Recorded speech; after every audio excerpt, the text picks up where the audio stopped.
Back again, and today we're going to be taking this thick old chunk of coil spring here. This is a cutoff from, I believe this was a Chevy 3500 or something like that. Big heavy duty truck. This is just the tip of the coil, but we're going to be making a field knife out of this one. So let's get this in the fire, get it straightened out so we can start hammering on some steel, shall we?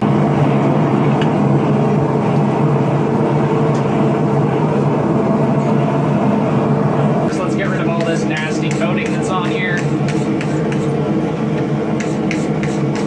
Now that we got our steel cleaned off, we can throw it back in the fire and start straightening it out.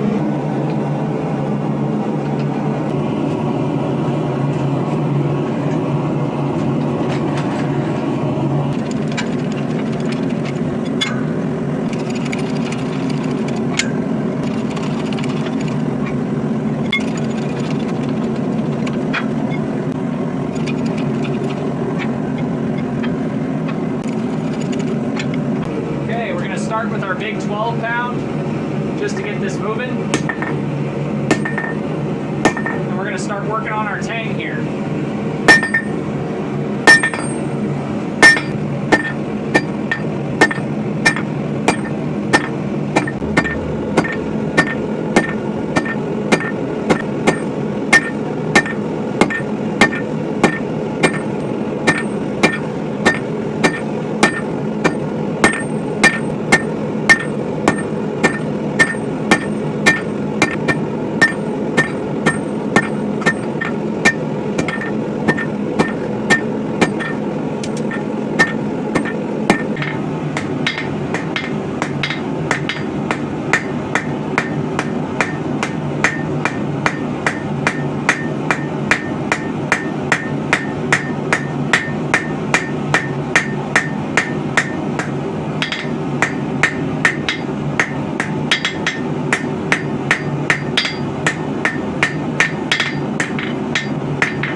address that curvature that's forming because of the bevel.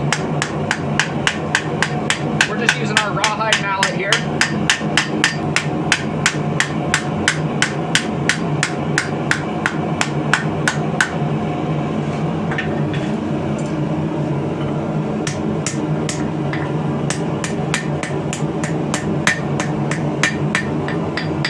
Now we're just going to straighten everything back up. There's still some areas of curvature I'm going to deal with later. But I was mainly doing that so I can keep working this bevel all the way up.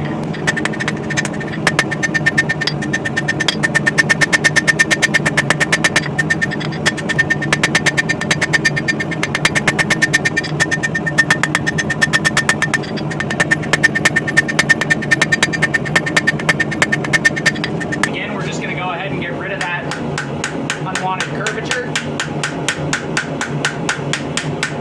The good old rawhide mallet.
Tune up that tang and the transition into the tang so our guard fit up goes smoothly, because the less grinding we have to do, the better.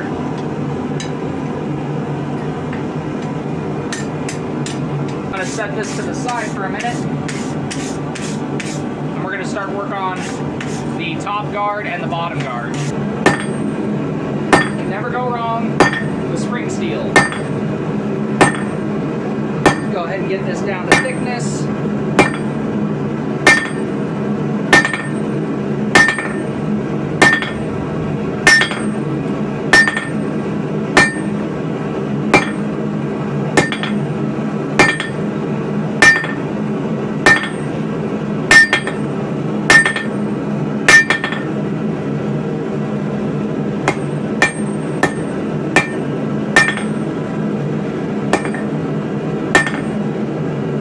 That should be enough. Cut off the rest. And we can start working on our top guard here.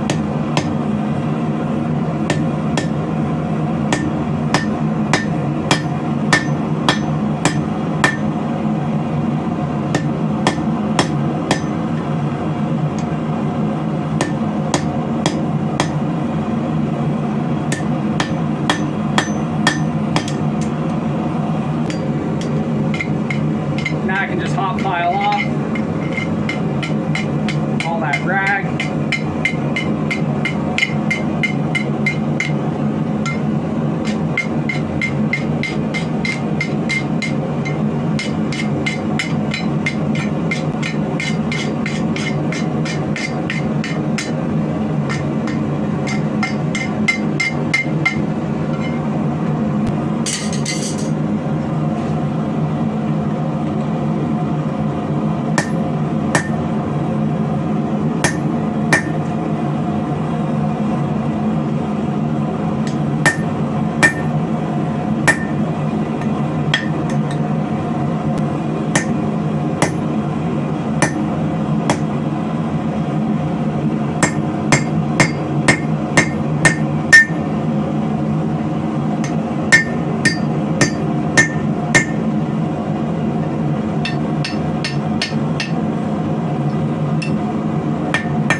The hardest part of this whole build. I'm going to try and use this little, I'm going to try and use this railroad spike head as my pommel.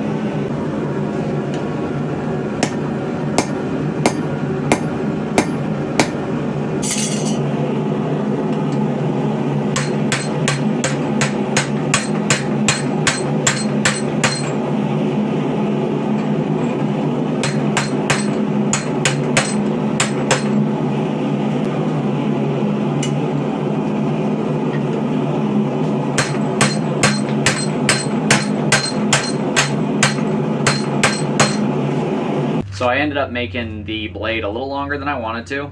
Now that I've got the guards rough forged, looking at it, the blade just looks a little long for the design I'm going for here. So I'm gonna go ahead and I'm gonna see that line right there. I'm gonna go ahead and cut that down there. Shouldn't mess with our bevels too much. I might have to reforge just around that area to get it to the right thickness. I could just grind it. So I'm gonna go ahead and cut that off, make sure that we're at the appropriate length we want, and then we'll move on from there. Gone ahead and gotten that shortened up. I've also ground that fuller in, as you can see. Got a nice deep fuller on that blade now, and we've got the tip re-ground to shape. We've got a nice thick edge left on there before we do more grinding and the heat treat. So now I'm gonna go ahead and grind this to the preheat treat phase. I'm gonna get the tang nice and cleaned up so that way we can fit our guards on nice and smoothly, and then we'll go ahead and work on the guards. We've gone ahead and gotten our blade ready for heat treat, got our guards nice and shaped, ready for heat treat, just so they look nice and pretty. Gave them some sweeping and some shape on that upper guard. And then I only about halfway polished up the railroad spike because I'm going to gun blue both of these, and I want the railroad spike to look rustic and old. I want this to look like a classic American style, you know, Bowie slash kind of field knife, camp knife kind of deal. So I'm going to go ahead and heat treat this blade. We'll get back, polish the blade back up, and then we'll start assembling this and getting the leather ready for the handle. Here we go.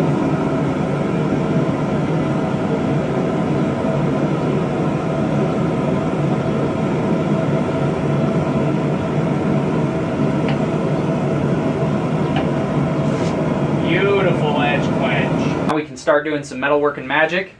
We're going to go ahead and gun blue our guards here. Spread that around nicely, make sure it gets on the whole thing.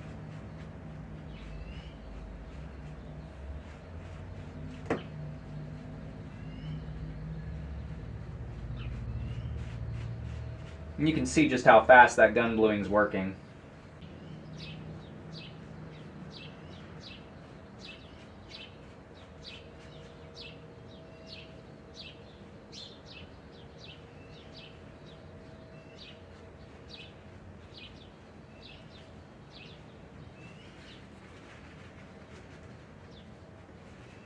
And we'll leave that on that one for a second while we do this other one.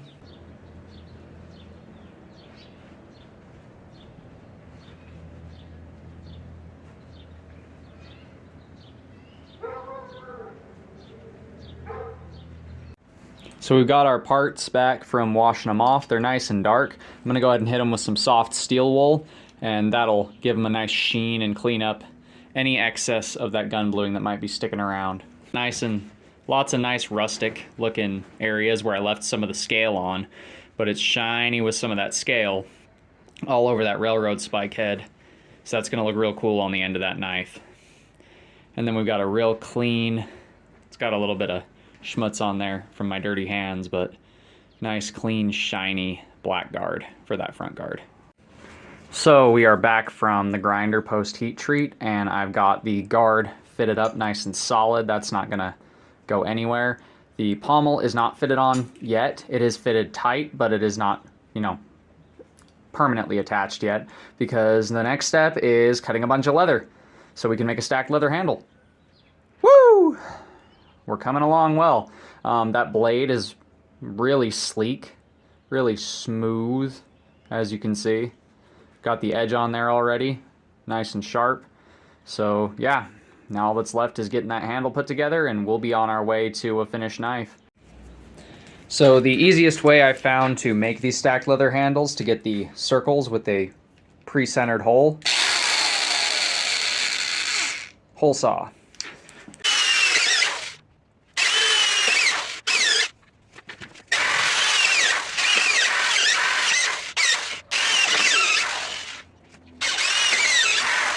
Just like that, we've got half of our handle. The guards are fitted up nice and pretty. Blade's nice and straight with the handle, nice and thick blade. You can grab up here for more control, or you can come back behind for carving. Got that nice railroad spike. We've still got cleanup work to do, but I'm waiting for the epoxy to finish hardening the rest of the way before I go ahead and shape the handle. And then this knife will be all finished up. Okay, I left the epoxy to harden overnight, and I'm just using this hacksaw right here to cut these flats on either side of the handle for comfort before I start doing more shaping. And as you can see, that stacked leather turned out really nice. There's no voids on this side, it's nice and tight, so assuming it's the same on all sides, we'll end up with a really pretty handle by the time the shaping's done. As you can see, I have a brown in the center and on either end, just for aesthetic purposes. So let's get to cutting this side so you guys can see how I do this.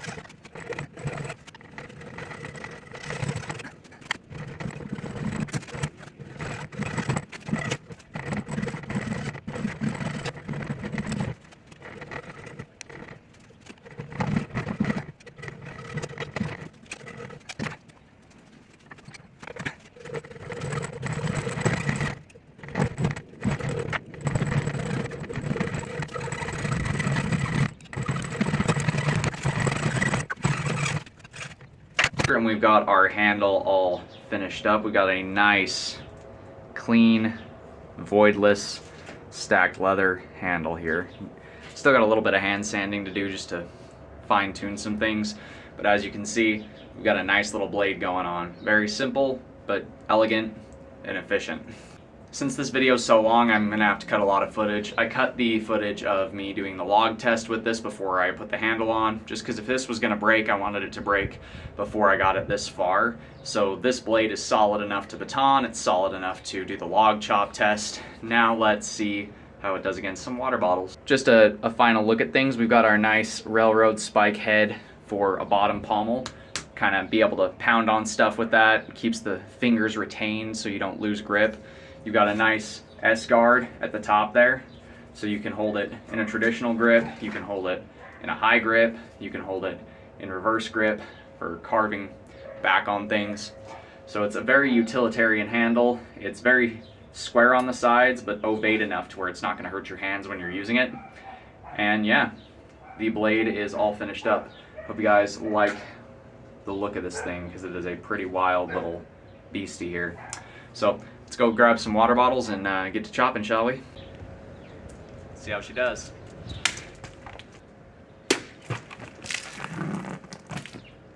Here.